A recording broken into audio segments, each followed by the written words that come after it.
They called it the Great Correction, a term sanitized in the sterile boardrooms of the Mandate, spoken with the detached cadence of an accountant balancing a ledger that just happened to contain 10 billion human souls. To us, on Earth, it was simply the long, slow, quiet death of a star. We weren't a conquered people, not in the old, honest way of warships and orbital bombardments. We were a defaulted asset, a mismanaged subsidiary whose shares had plummeted and was now slated for liquidation. The Mandate didn't rule with iron fists, but with unbreakable contracts written in languages we barely understood, enforced by economic pressures that could starve a continent without firing a single shot. For a century, humanity had been a client race, a quaint little experiment in carbon-based ambition tucked away in a forgotten spiral arm, useful for our system's heavy metals and our species' peculiar resilience to environments other races found toxic. We were miners, laborers, and factory workers for alien corporations whose names we couldn't pronounce, shipping our planet's wealth out system to pay off a generational debt incurred by our star-struck ancestors who had foolishly accepted the Mandate's offer of galactic entry. They gave us jump drives and medical technology that doubled our lifespan, and in exchange, we gave them our future, collateralized and signed away in triplicate. Now the final payment was due, and our accounts were empty. The official announcement came not as a declaration of war, but as a market bulletin that scrolled across the bottom of every public feed. Terran's sovereignty portfolio transferred to Xylo's acquisitions for debt reconciliation, asset seizure to commence standard cycle. It was the galactic equivalent of an eviction notice. Our leaders, the so-called Terran Authority, a council of hand-picked collaborators who had grown fat on mandate stipends, held a press conference. Governor Thorne, a man with a spine made of jelly and a smile polished by years of capitulation, assured us it was a routine corporate restructuring, a temporary measure to ensure economic stability. He spoke of partnership and synergy while the first of the Xylo ships burned through our atmosphere, their grav lifts pinning them over our major cities like colossal, silent vultures. They weren't warships. Xylo's was, officially, a resource management firm. Their vessels were designated as harvesters, towering, city-sized refineries and mobile strip miners, crewed not by soldiers, but by heavily armed acquisition specialists in black corporate armor. Their arrival marked the end of the pretense. The quiet death was about to get loud. I watched it all from a place that didn't exist. A ghost in a machine buried 1,000 miles beneath the ruins of the old Baikonur Cosmodrome. My name is Eva Rostova, and I was the last director of a project so secret, so deeply buried in black budgets and forgotten archives, that even the collaborators on the Terran Authority didn't know of its existence. Project Chimera. It was born from the dregs of our forgotten pride. A last, desperate gamble made by a handful of military and scientific leaders 60 years ago, before the Authority had been fully neutered. They knew this day would come. They knew the Mandate's contracts were a slow-acting poison, and they prepared an antidote that was arguably worse than the disease. While the Authority was decommissioning our last patrol cutters and turning our naval yards into commercial shipping ports for Xylos, we were building something else in the dark. We found it in the Kuiper Belt, a derelict, a vessel of unknown origin that had been drifting for what our scientists estimated to be 50 million years. It wasn't made of metal, not really. Its hull was a psycho-reactive substrate, a crystalline lattice that responded to conscious thought. It was less a machine and more a fossilized nervous system. For decades, we studied it, tried to reverse engineer it, and failed. We could barely power its systems without them cascading into catastrophic failure. The alien consciousness that had once piloted it was long gone, but a ghost of it remained. An echo in the machine that was hostile to any mind that tried to interface with it directly. Every telepath, every cyber-augmented prodigy we sent in was left a catatonic shell. The ship, which the early researchers had named Echo, was a tomb. But humanity's one true gift to the galaxy, the trait the Mandate had never bothered to quantify in its asset valuations, was our unique ability to break, to shatter our own minds and remake them into something new. We were masters of desperation. The Chimera program wasn't about finding a pilot. It was about creating one. We took the broken ones, the soldiers suffering from neural combat trauma, the deep space pilots afflicted with existential vacuum terror, minds that were already cracked and disassociated from baseline reality. We hypothesized that a mind already haunted by its own ghosts might be able to coexist with the ghost in the machine. Kalen was the 27th attempt, the only one who survived. He was a scout from the Titan skirmishes, the last real fight we'd ever been in, a dirty little brush fire war against alien prospectors that the Mandate had mediated by giving the prospectors the mining rights. Kalen's entire platoon had been wiped out by a psychic blast from a creature they hadn't even seen. He was the sole survivor, his mind a shattered landscape of recurring nightmares and disjointed sensory input. He was perfect. The process was brutal. We didn't wire him into the ship. We wove him into it, threading his consciousness into the alien vessel's crystalline matrix using technologies we barely understood and prayed would hold.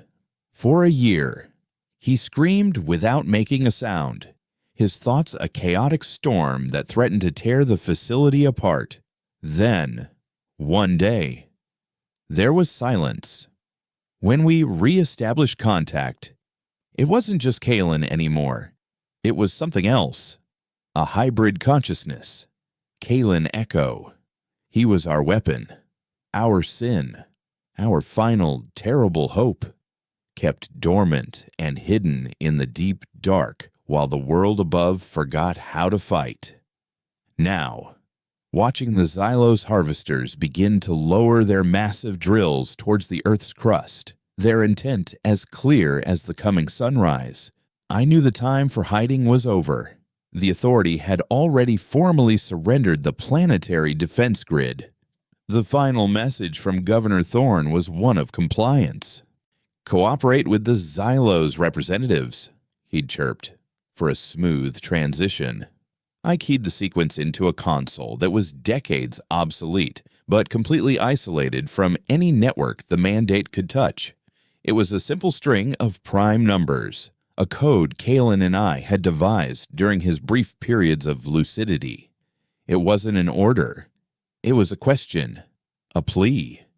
It translated to a single, shared memory. I pushed out across the quantum entanglement communicator the image of his daughter, who had died of a respiratory plague in the down system work camps a decade ago.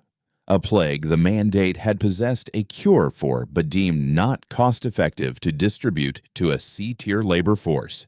It was a cruel thing to send, a weaponized piece of his own soul. But desperation had stripped me of morality. I needed the monster, not the man. And then I waited, listening to the sounds of the world ending above me, praying that somewhere inside an alien machine, a human heart was still beating. The dream was always the same. A silent fall through red dust, the weight of a small hand in his. Then nothing. A soundless scream that was not his own but belonged to him completely. The memory was a key, turning a lock made of bone and starlight. Kalen felt the stirrings of the outside world, not as data, but as a discordant hum against the perfect, silent symphony of the void he inhabited for 60 years. Standard time. He had been asleep, his consciousness diffused through the endless, crystalline corridors of the echo, a state that was neither life nor death, but a form of suspended existence. The ship was his body now, its senses his senses, its ancient, alien weariness his own. He could feel the slow dance of comets in the Oort cloud, taste the solar wind, and hear the faint, gravitational whispers of the distant gas giants. The universe was a quiet, orderly place, and he was its silent observer. The memory Rostova sent was a stone dropped into a still pond. The image of his daughter, Anya, her face smudged with dust, her laugh like tiny bells. It wasn't just a memory. It was a pang of phantom limb, a pain from a body he no longer possessed. It was a violation. The quiet symphony shattered into a cacophony of grief and rage. It was the trigger, his human half, the part he kept locked away in a carefully constructed prison of forgetting, roared to the surface. The alien half, the vast, cold, and impossibly ancient consciousness of the ship itself, responded not with logic, but with a deep, resonant empathy for its other self's pain. The Kalen Echo Gestalt achieved a state of terrible, singular focus.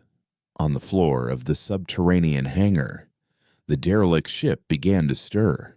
It was not a large vessel, barely 200 meters from tip to tail, and it had none of the aggressive angles or weapon emplacements of a military craft. Its shape was organic, unsettling, like a deep-sea predator, a thing of smooth, iridescent black curves that seemed to drink the light. There were no visible engines, no viewports, no external markings. For 60 years it had sat inert, a piece of cosmic sculpture. Now, a faint, violet light began to pulse from deep within its structure. The hangar bay, built to contain a small fleet, was dwarfed as the ship silently lifted from its cradle. The hum of its awakening, not an audible sound, but a pressure wave that vibrated through the very rock of the cavern.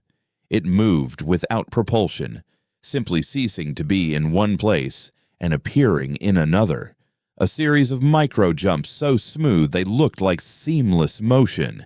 It phased through the cavern's shielded blast doors as if they were smoke and rose through the leagues of rock and permafrost, emerging into the gray Kazakhstan sky like a phantom. The sky was already scarred by the presence of the Xylos fleet.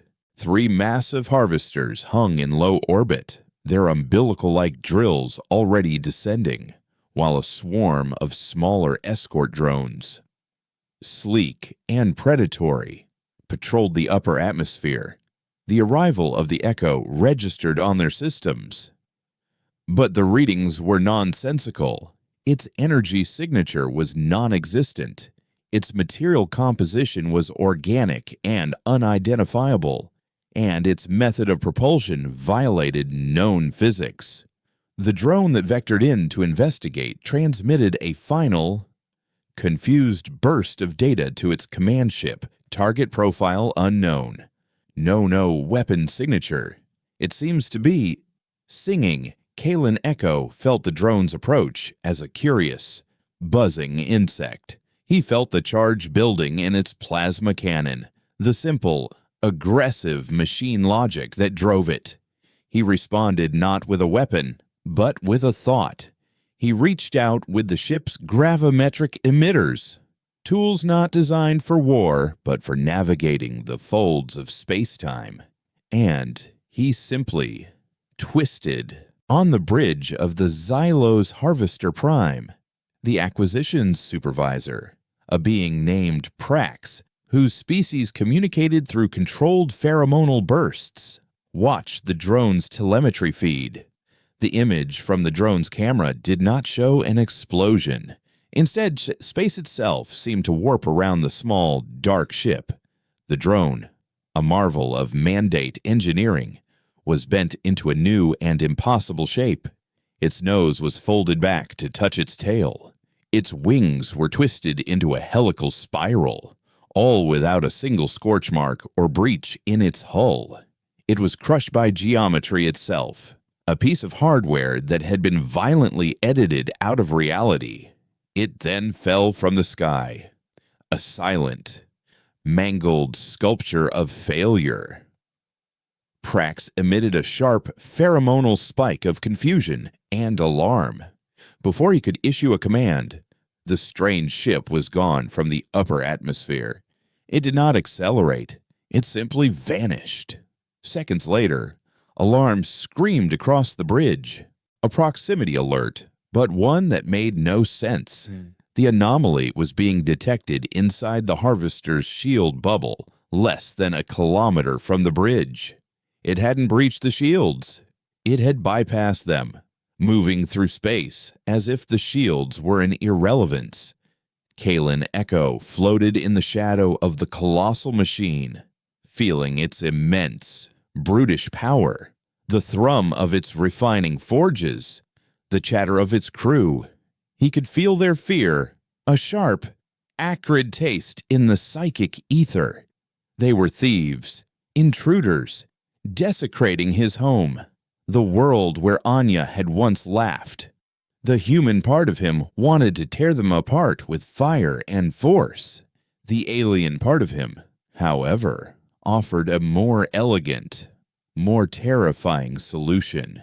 The Echo was not a warship. It was a tool built by a species that had viewed reality itself as a malleable substrate. It did not carry weapons. It was the weapon. Kalen focused on the Harvester's primary power core, a miniature singularity tapped for its immense energy. He didn't attack it. He reached out with his mind, through the ship, and he whispered to the laws of physics that governed it. He introduced a single, infinitesimal variable into the equation that held the singularity stable, a cosmic typo. On the bridge of the Harvester, every console turned blood red. The containment field around the singularity flickered, then collapsed. For less than a second, a piece of a black hole, no bigger than a grain of sand, existed, unbound, in the heart of the ship. The Harvester did not explode. It imploded, collapsing in on itself in a silent, violent crush of matter and light, vanishing from orbit as if it had never been. The two remaining Harvesters, their crews suddenly gripped by a primal fear their species had not felt in millennia, began a panicked retreat, their massive drills retracting from the planet's surface. But Kalen wasn't finished. The Echo blinked across the orbital plane, appearing directly in the path of the second Harvester. This time, he didn't touch their reactor. He did something worse. He projected a thought, a feeling, amplified by the ship's psycho-reactive hull.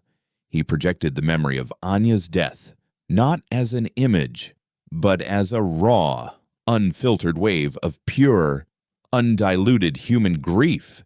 The psychic scream washed over the Harvester, bypassing shields, hull, and technology, and struck the minds of the crew directly.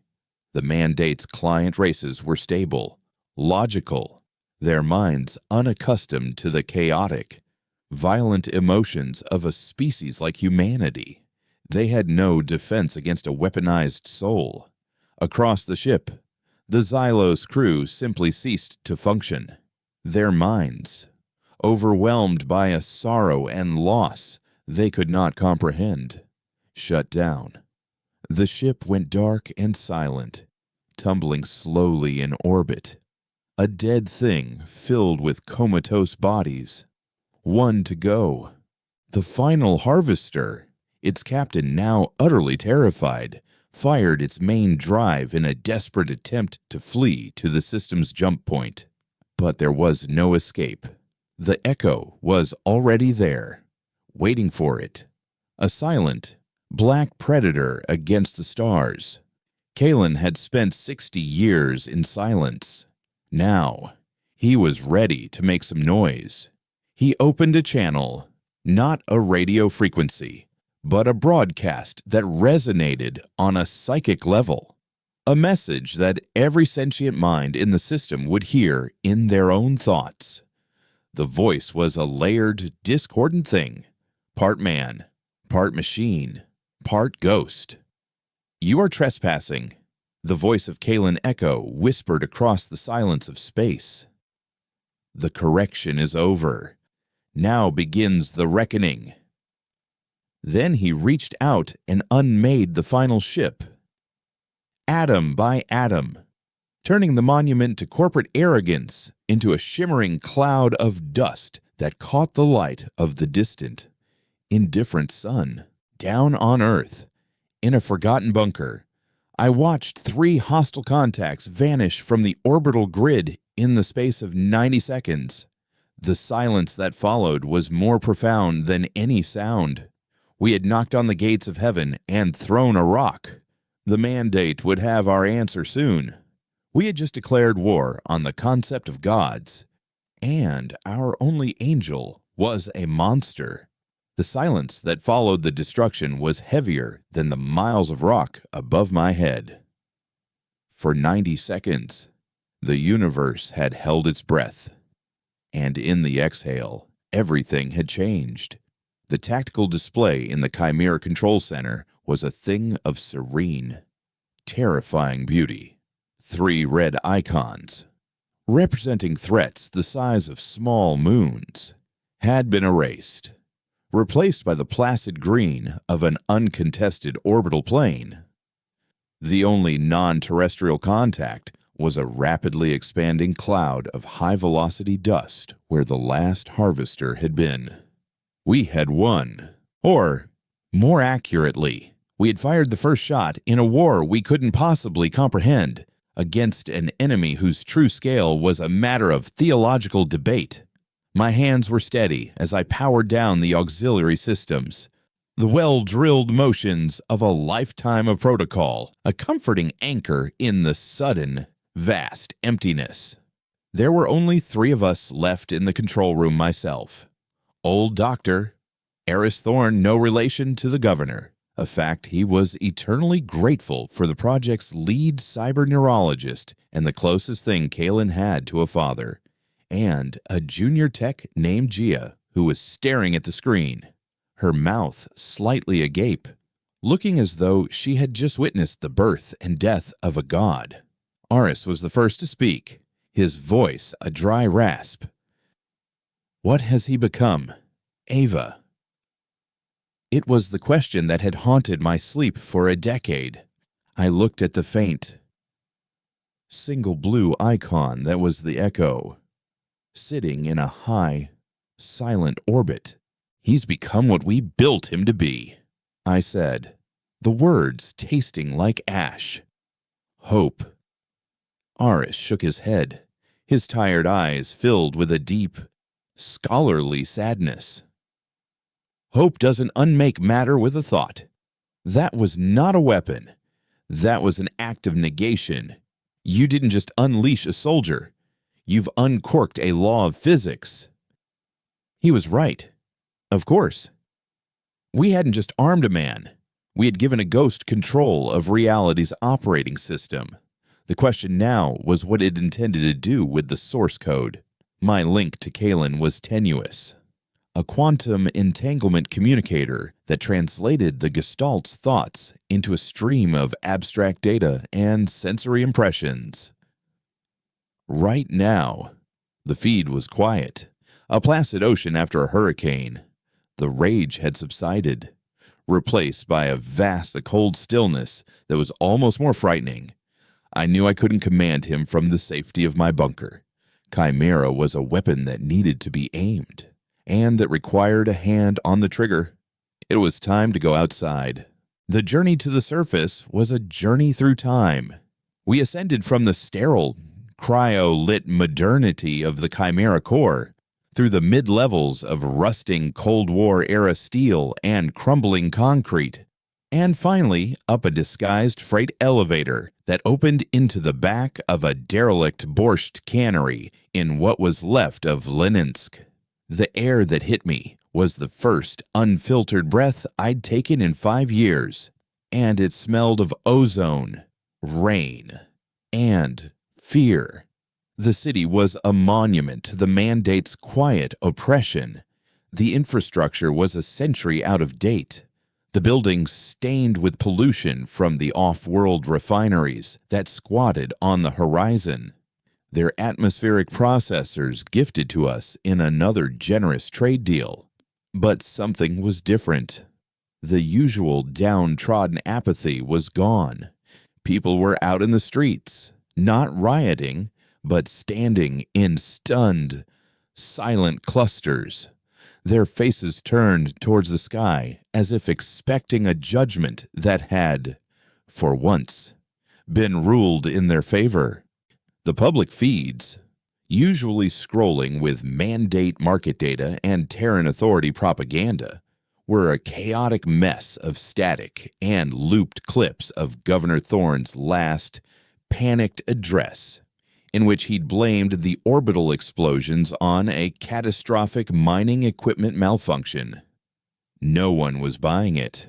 Our destination was a safe house, a defunct observatory on a low mountain overlooking the city. It was one of a dozen bolt holes the original Chimera founders had established, a place off the grid and forgotten by the world. It was there I saw the true measure of our new reality. My contact, a grizzled ex-Special Forces colonel named Marcus Cole, had already gathered the local resistance cell, a handful of former soldiers and militia who had been fighting a losing shadow war against the Authority for years. When I walked in, they didn't see a scientist or a project director.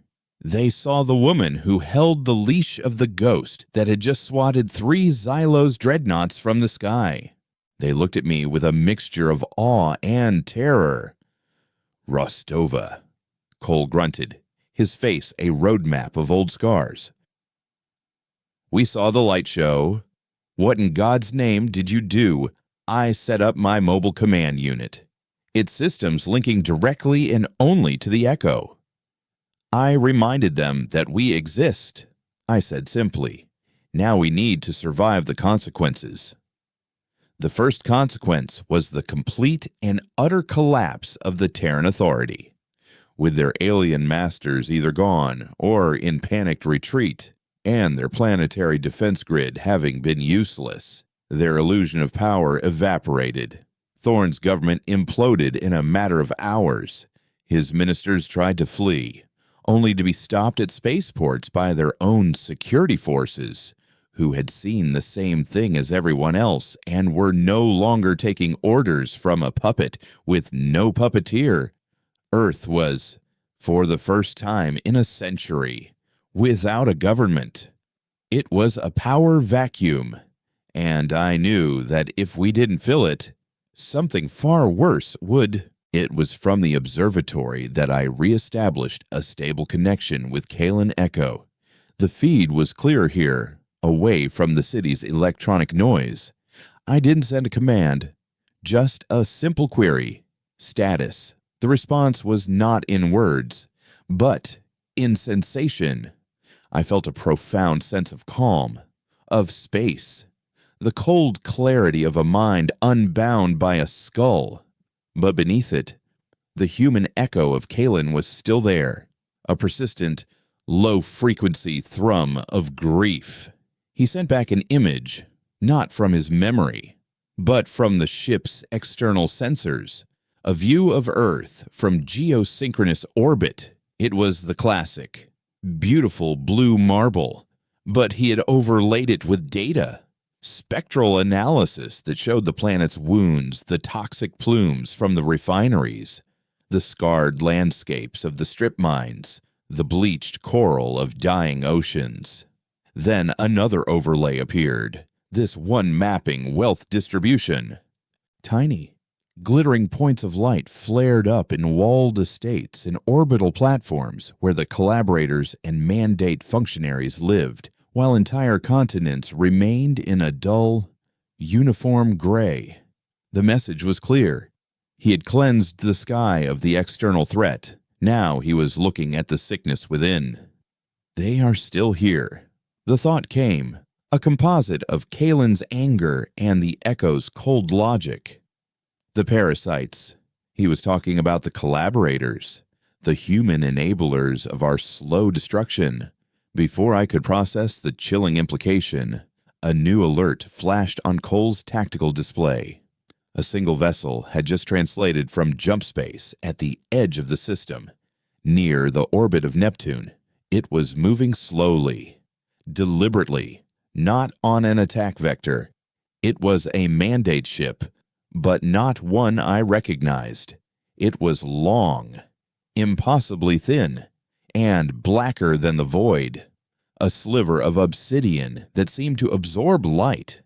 It didn't broadcast on any standard frequencies. Instead, a message simply appeared, inserted directly into every communications network in the system, from the public feeds on Earth to the mining chatter in the asteroid belt. It was a universal text, translated instantly and perfectly into every human language. This is the Mandate Vessel Arbitrage, serving as emissary for Adjudicator Cora. An event of unsanctioned asset destruction has occurred in the Sol system. An unregistered Class Omega anomaly has been deployed in violation of all interspecies commercial and military treaties. The mandate recognizes that the actions of this anomaly may not reflect the will of the Terran populace. Therefore, a path to remediation is offered. Deliver the anomaly to the designated coordinates. Surrender the individuals responsible for its activation for arbitration. In exchange, the Xylo's debt portfolio will be restructured, and Terran probationary client status will be reinstated. You have one standard solar cycle to comply. There will be no further warnings. Non-compliance will be interpreted as a declaration of insolvency, and the mandate will proceed with a full portfolio liquidation. It was a masterpiece of corporate warfare. It wasn't an ultimatum. It was an invoice. It offered the terrified masses an out, a return to the comfortable servitude they knew, placing the blame squarely on me and the ghost I commanded. It was designed to tear us apart from the inside, to make the people choose between a terrifying freedom and a familiar cage. The message ended, and the black ship simply waited. A patient executioner holding a contract instead of an axe. Cole looked at me, his expression grim. Half the planet will be screaming for your head in an hour. They're scared. Rostova, you can't fight a balance sheet. No, I said, my fingers flying across the keys of my command unit, piggybacking on the adjudicator's own invasive network intrusion. You can't. But you can give them something to believe in that's worth more than their debt. I found what I was looking for, a global broadcast override. The entire planet was about to hear a voice they hadn't heard in over a century. The voice of a ghost from a dead program, speaking for a monster in the sky. I keyed the microphone, my heart pounding not with fear, but with a cold, resolute fury. People of Earth, I began, my voice clear and steady. Broadcast into every home, every terminal, every frightened mind on the planet. My name is Ava Rostova. What you saw in orbit today was not a malfunction. It was a declaration. The Terran Authority did not tell you the truth. The mandate is not our partner. They are our creditors, and they have come to collect. They offer you a return to your chains, a comfortable prison Where you will labor to pay for your own extinction, I offer you something else. A chance. As I spoke, I patched in the feed from Kalen Echo, a live view of the arbitrage, the silent, black ship hanging in the distance. They send one ship, an adjudicator, to pass the sentence on our entire species. They believe we are a mismanaged asset, a line item in their accounts. We are about to teach them a lesson in human economics. We are going to teach them the meaning of a hostile takeover.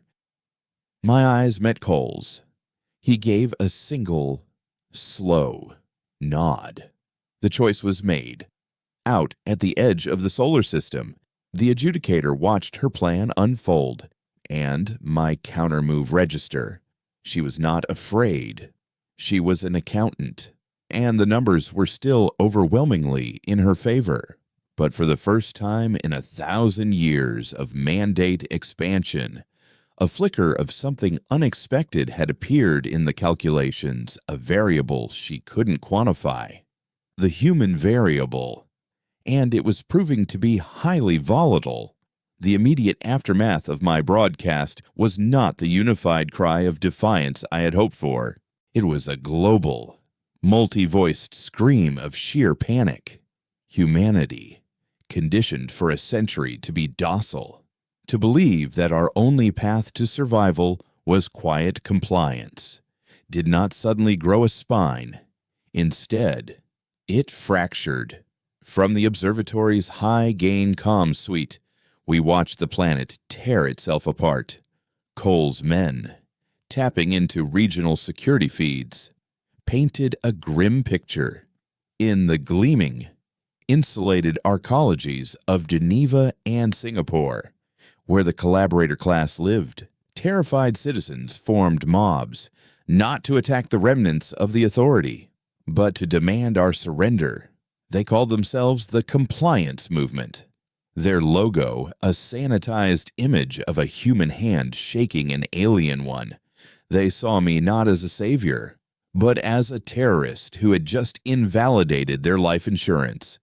In the sprawling, smog-choked factory cities of the Ganges Plain and the American Midwest. However, a different kind of fire was spreading. Decades of simmering resentment erupted. Workers seized their mandate-owned factories. Militias formed from disgruntled veterans. And the Chimera Project, once a ghost, became a symbol. Its non-existent insignia, a stylized serpent eating its own tail, graffitied onto the crumbling walls of their oppression. We hadn't united the world. We had simply drawn a battle line through the heart of it. The adjudicator Cora did not respond with weapons. She was, as I suspected, far too clever for that. An entity that measures power in quarterly reports doesn't need to drop bombs when it can simply foreclose on a planet. Precisely 6 hours after my broadcast, portfolio liquidation, Phase 1 began. It came quietly, without a single explosion. The first thing to go was the power grid. Every major fusion plant and orbital solar collector on the planet. All of them upgraded with mandate technology over the decades. Simultaneously went into a hard diagnostic shutdown. The commands hadn't come from the arbitrage, but from automated subroutines buried deep in the technology itself, contractual kill switches we had never known existed. The planet was plunged into a patchwork of darkness, lit only by the fires of riots and the few independent primitive power sources still in operation. Next came the water. Every purification and desalination plant, every atmospheric reclamation unit, followed suit. Clean water, a utility so basic we had forgotten its value, became a commodity overnight. Then came the final, most elegant cut the global logistics network, the automated shipping lanes, the orbital traffic control, the high-speed maglev cargo systems, all of it froze. The food supply chain, A delicate, just-in-time web that fed 10 billion people snapped in a single instant. It was a siege from the inside out, a war fought with administrative access codes and breached service agreements. The adjudicator was strangling us with our own infrastructure, proving that the chains of debt were far more effective than any fleet. The observatory, powered by its own geothermal vents and shielded from the grid, became an island of light in a darkening world. The pressure on us was immense. The compliance movement swelled. Their message simple and powerful: surrender Rostova. And the lights come back on. Cole's men were reporting skirmishes breaking out between compliance mobs and the nascent rebellion.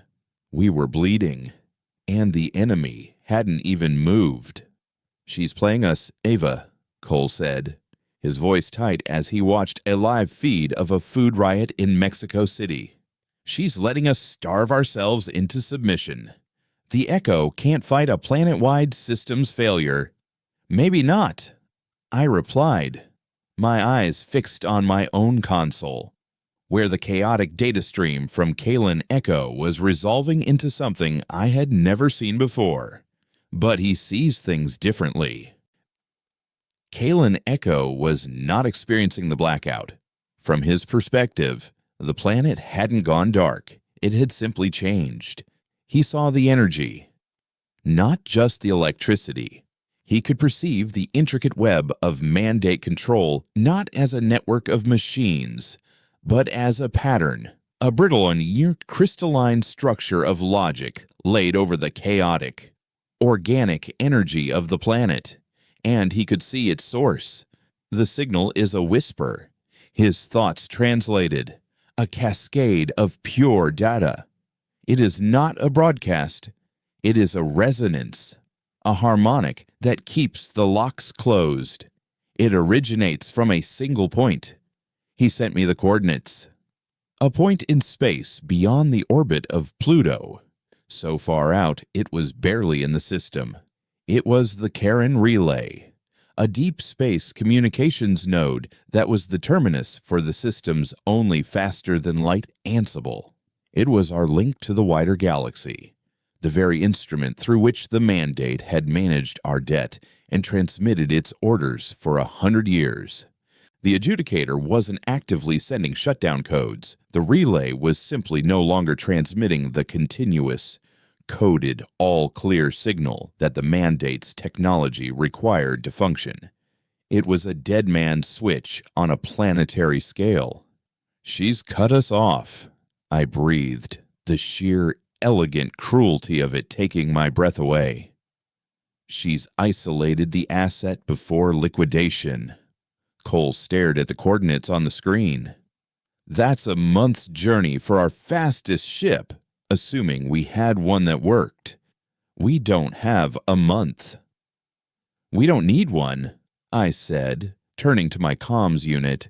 A cold certainty was settling in my gut. We couldn't fight a defensive war. We had to escalate. We had to prove that the asset was more trouble than it was worth. I established the link with Kalen Echo. This time, I didn't send a query or a memory. I sent a target, a proposal.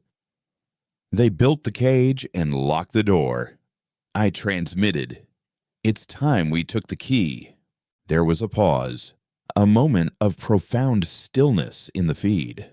Then, a feeling washed over me from the Gestalt consciousness, an emotion so alien and yet so perfectly understandable that it chilled me to the bone. It was the cold, predatory satisfaction of a predator identifying the weak point in its prey's defenses. The Echo, the ancient, unknowable part of the Gestalt, was a tool builder's creation. It understood systems, logic, and leverage. The adjudicator had made a critical mistake. She had presented a single point of failure, the human part. Kalen understood something simpler. The relay was a symbol of their power, the place from which the orders that had led to Anya's death had come. It was a target of vengeance. The two halves of my weapon were, for the first time, in perfect, terrifying alignment. The Echo moved. It didn't burn towards the outer system. That was a crude, inefficient method of travel. It simply folded the space between itself and its target. On the tactical display in the observatory, the blue icon representing the ship vanished from Earth's orbit and reappeared an instant later at the edge of the system, 1 billion miles away. It hung before the Karen relay, a structure of spinning rings and delicate sensor arrays that looked like a piece of abstract jewelry against the velvet black. The arbitrage was still in its patient orbit around Neptune, too far away to intervene in time. The adjudicator Cora must have seen the jump, a transgression of physics that her logical mind would struggle to process. But even she could not have predicted what happened next.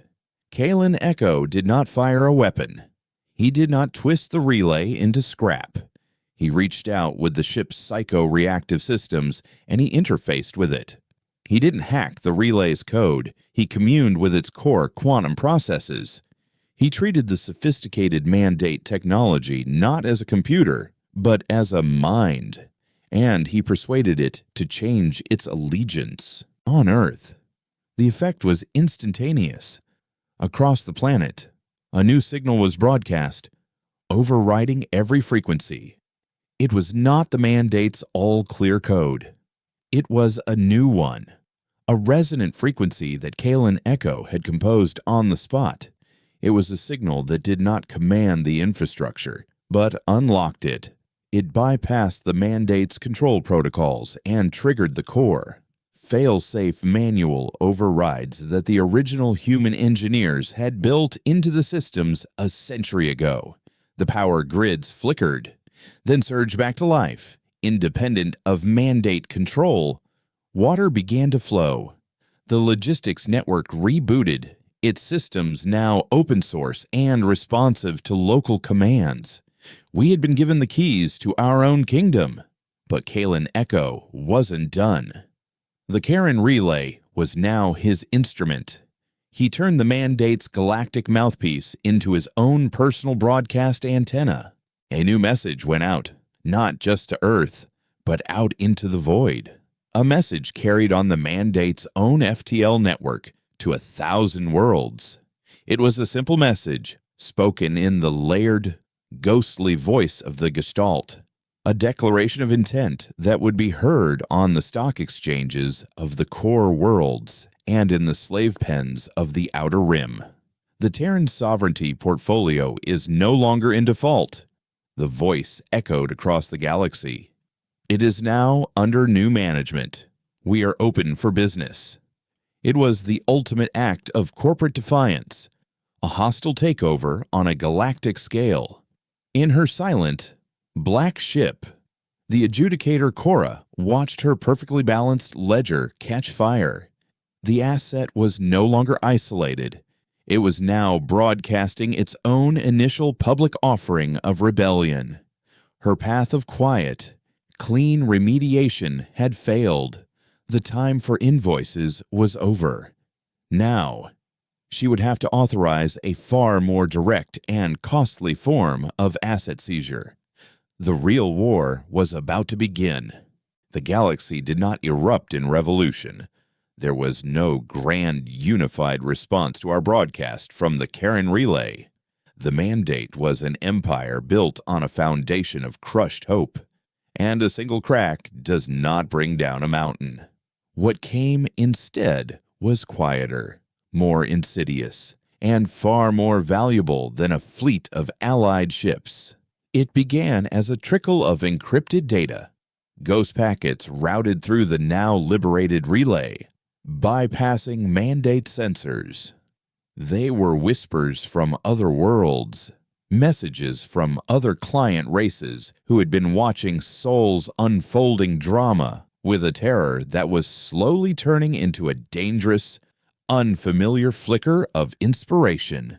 A mining guild from the gas-shrouded world of Cygnus X1 sent us detailed schematics of the Mandate's standard enforcement class cruisers, highlighting a fatal design flaw in their shield harmonics.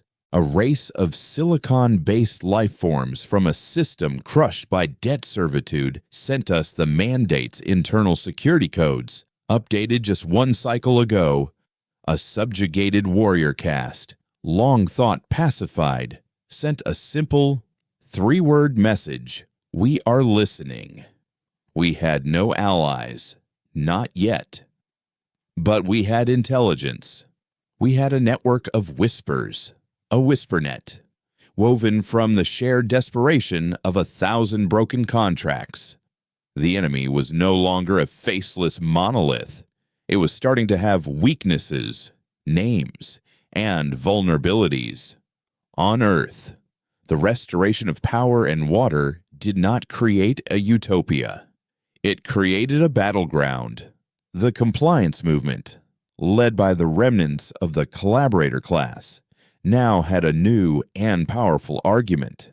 They claimed I hadn't liberated the infrastructure, but had merely stolen it, proving myself to be the very kind of rogue variable the Mandate was meant to control. Their propaganda was slick and effective, painting Kalen Echo as a cosmic horror and me as its mad priestess, a dangerous fanatic willing to risk planetary annihilation for a reckless ideology of freedom. They promised a return to stability, to the comfortable predictability of servitude.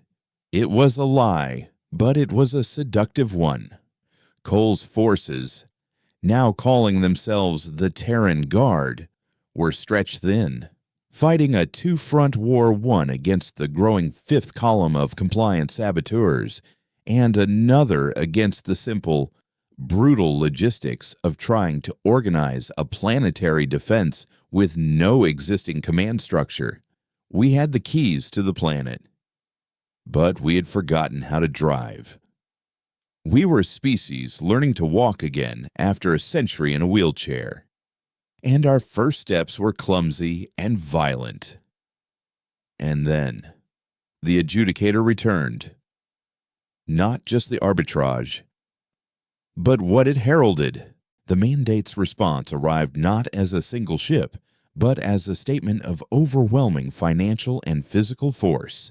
They called it the Asset Protection Fleet, 36 vessels translated from jump space in a single, flawless, coordinated maneuver, arranging themselves in a perfect blockade formation that encompassed the orbit of Mars.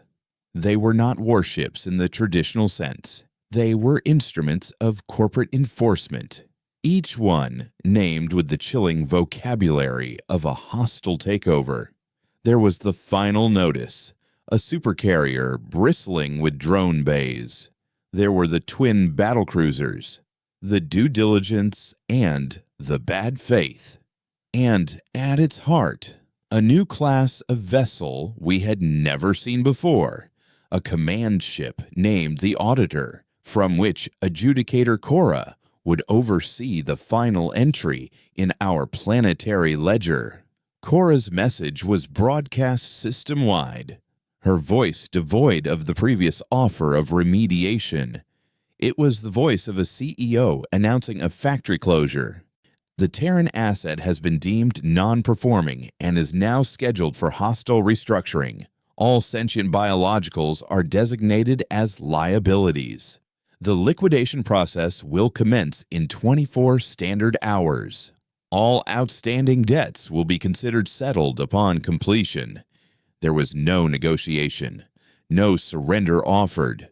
We were a bad investment being written off the books. The mood in the observatory was a mixture of grim resolve and abject terror. Our WhisperNet intelligence had been correct about the fleet's composition, but seeing it arrayed against us was another matter entirely. It was a wall of cold, hard math, and we were on the wrong side of the equation. "We can't fight that," Cole stated, the simple, brutal truth of it hanging in the air. Not even the Echo, They'll swarm it.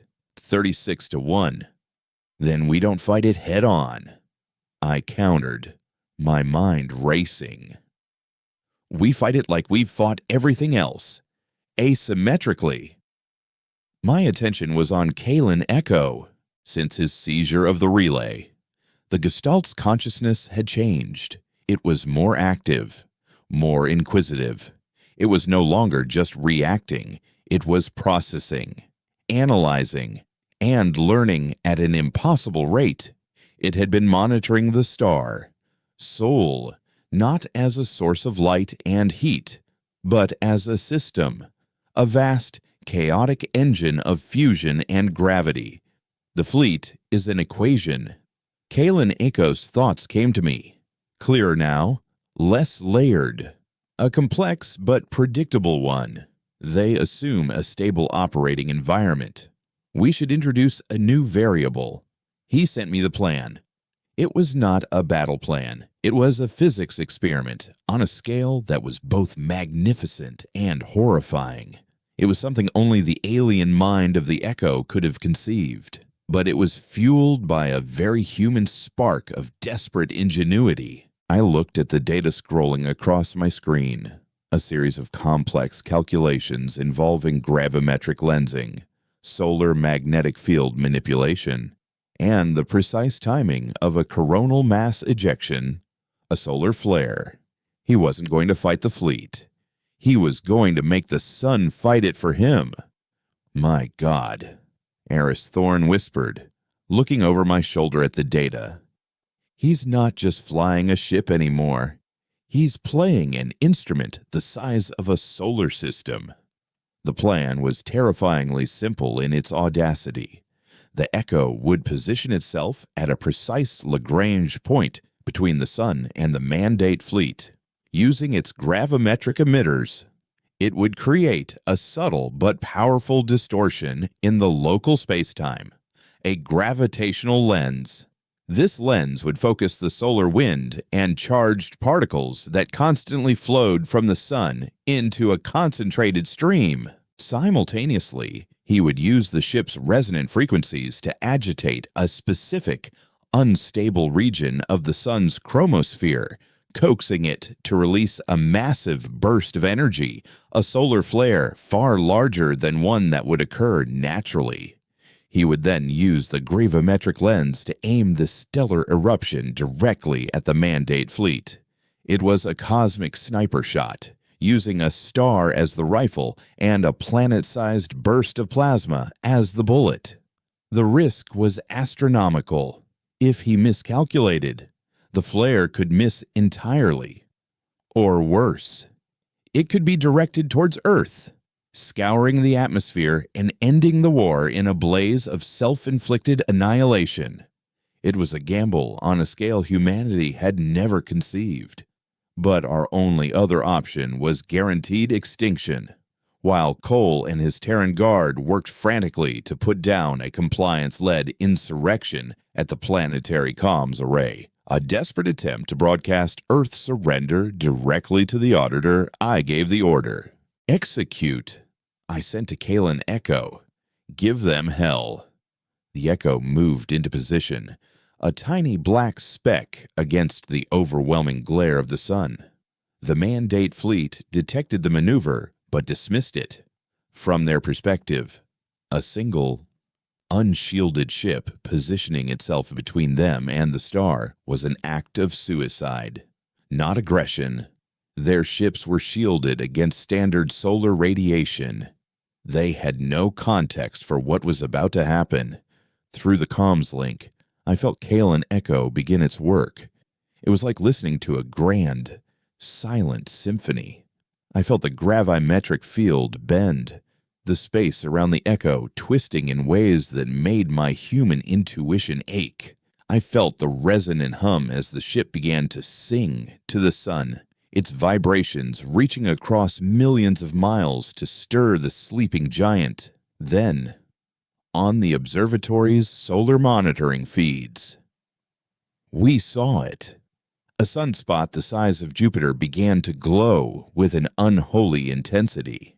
The star's magnetic field line, normally a chaotic tangle, began to align, to focus, drawn towards the invisible point of pressure the echo was exerting. Adjudicator Cora must have seen it too. Her fleet's sensors would be screaming warnings that made no logical sense. A solar event of this magnitude should have had weeks of precursor signs, not minutes. On the bridge of the Auditor, cold. Corporate logic was colliding with a reality that refused to adhere to the rules.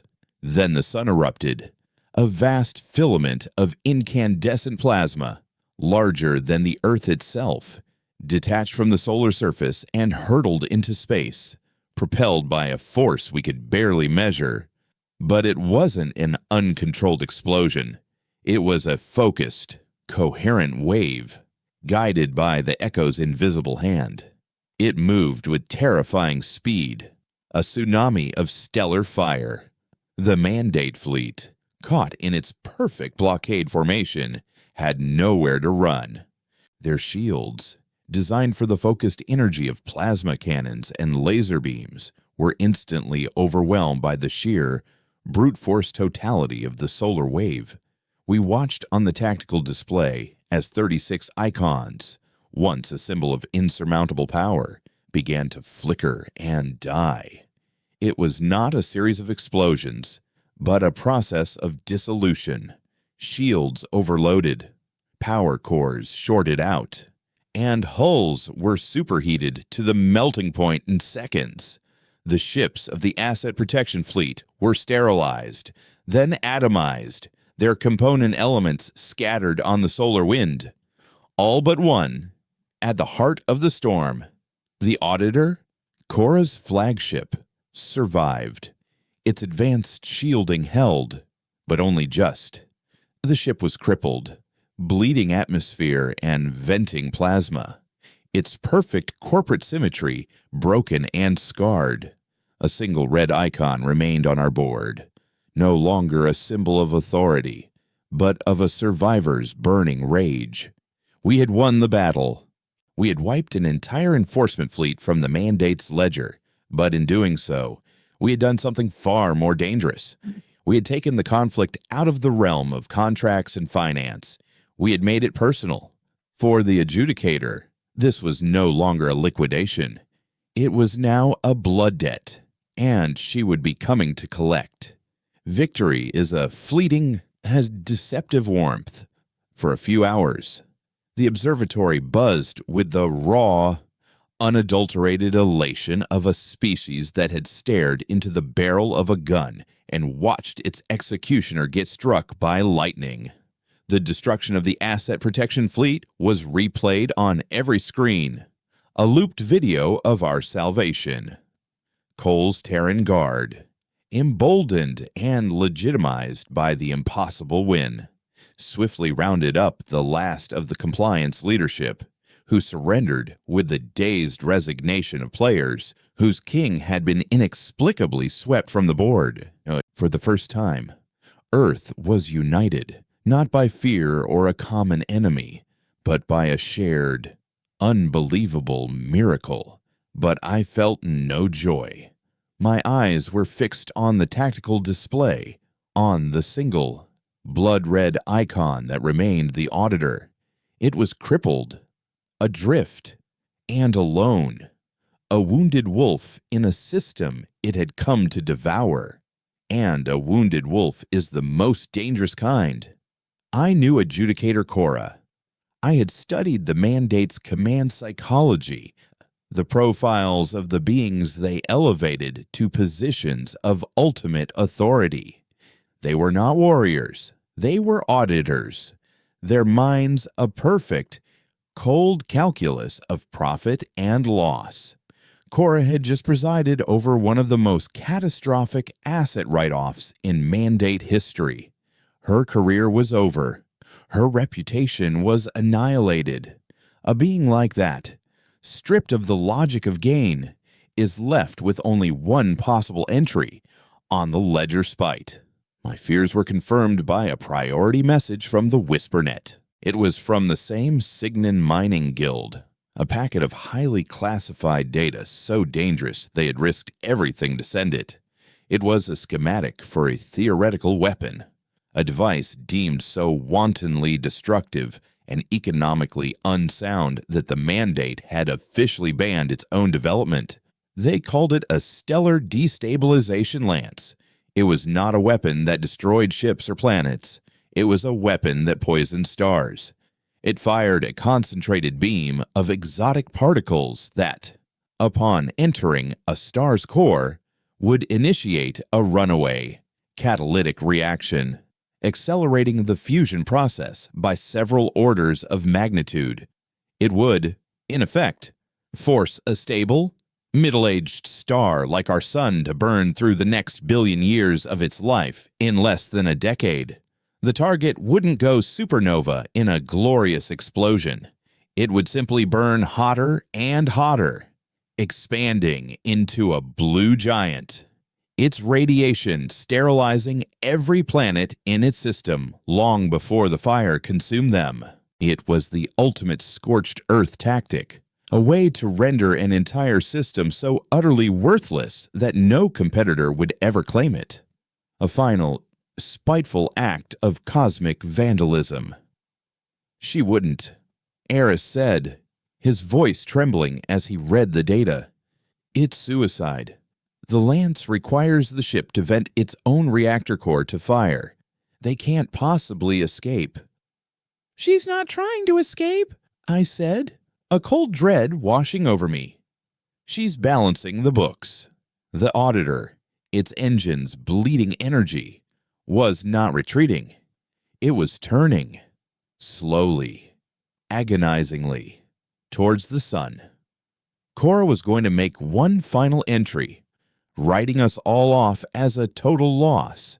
The comms link to Kalen Echo was a storm of activity. He knew. He could feel the malignant intent radiating from the crippled ship, a focused point of pure nihilism. She intends to break the engine of this system. The Gestalt's thought came, a feeling of cold, analytical fury. This is not logical. It is an act of rage. For the first time, I felt the alien half of the Echo recoil in something akin to disgust. The Mandate, the ultimate paragons of logic, were succumbing to the very chaotic emotions they despised in us. The irony was murderous. How long do we have? Cole asked, his face pale. I ran the calculations based on the Signin data. Once the lance fires, the reaction in the sun's core will be irreversible. The radiation output will reach lethal levels for Earth within 3 months. The planet will be uninhabitable in 6. We'll be cinders in a year. The elation in the room died, replaced by a silence as profound as the grave. We had won the battle, only to lose the war to a poison pill. There was no escape. We had no fleet, no ark, nowhere to run. Our entire existence was tied to this single, fragile world, orbiting a star that was about to become our funeral pyre. My mind raced through 1,000 impossible scenarios, but they all ended in the same, silent, searing light. Then, a new thought came from Kalen Echo, and it was so strange, so profoundly alien in its scope, that at first, I couldn't comprehend it. It wasn't a plan. It was a statement of capability. The star is a system. All systems can be regulated. A broken engine can be governed. The idea was insane. He was proposing not to stop the destabilization, which was impossible, but to manage it, to contain it, to become the governor on a stellar engine that was tearing itself apart. He sent me a simulation, a torrent of data that made Eris Thorne gasp and sink into his chair. The plan was for the Echo to plunge directly into the sun.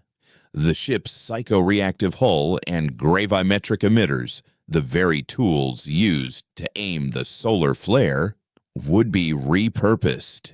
He would merge the ship's systems with the sun's own magnetic and gravitational fields, creating a permanent artificial containment that would slow the catalytic reaction, forcing the sun back into a state of equilibrium. He would not be able to leave. The ship and the consciousness within it would have to remain there for eternity, acting as the star's heart, its regulator, its shepherd. It was an act of sacrifice so total, so absolute, that it bordered on godhood. He would save us, but he would cease to be Kalen. He would cease to be Echo. He would become a part of the star itself. Tell him no, Aris pleaded, his voice cracking. There has to be another way. But I knew there wasn't. I looked at the image of the auditor, now aimed at the heart of our system, a gun to the head of our god. And I looked at the image of Earth, united and terrified below me. The choice was never a choice. It was a responsibility. Before I could give the order, the auditor fired a beam of pure, black anti-energy, a sliver of impossible physics, lanced across space and was swallowed by the sun. There was no visible effect, but a wave of neutrinos washed over our sensors, a death knell from the star's core. The poison was delivered. The clock was ticking. I opened the channel to Kalen Echo one last time. There were no words to say, no thanks that could encompass the scale of his sacrifice. I simply sent a single, shared memory, the one I had used to awaken him. The image of his daughter, Anya, laughing in the red dust of Titan. But this time, I didn't send it as a weapon. I sent it as a release, as a goodbye. I was letting the man go, so the hero could be born. The response was the last thing I ever received from him, a final unclear thought that was purely, achingly human. She'll be able to see the stars now. Then the blue icon of the Echo on my screen began to move. It accelerated towards the sun, not as a ship, but as a sliver of hope diving into a furnace. It did not burn. It simply vanished into the corona. And, for a moment, the entire star seemed to shimmer, as if taking a breath. The violent radiation spikes we had already begun to detect on our sensors wavered, then began to recede. The stellar storm was being tamed from within. The auditor, its final, venomous act complete, floated dead in space, its reactor core spent. It was now nothing more than a tomb for a failed accountant. 1 year later, I stood on the bridge of the TFA Starlight, the first of a new class of ships built in the roaring shipyards of a free Earth. Our sun was stable. It shone with a slightly different light, a deeper, more golden hue, as if its fires were now tended by a gentler hand. We called it the Hearth Star. We were not alone. The Mandate, fractured by the news of their fleet's impossible defeat and Korra's final, unsanctioned atrocity, had pulled back from the outer systems, consumed by internal power struggles.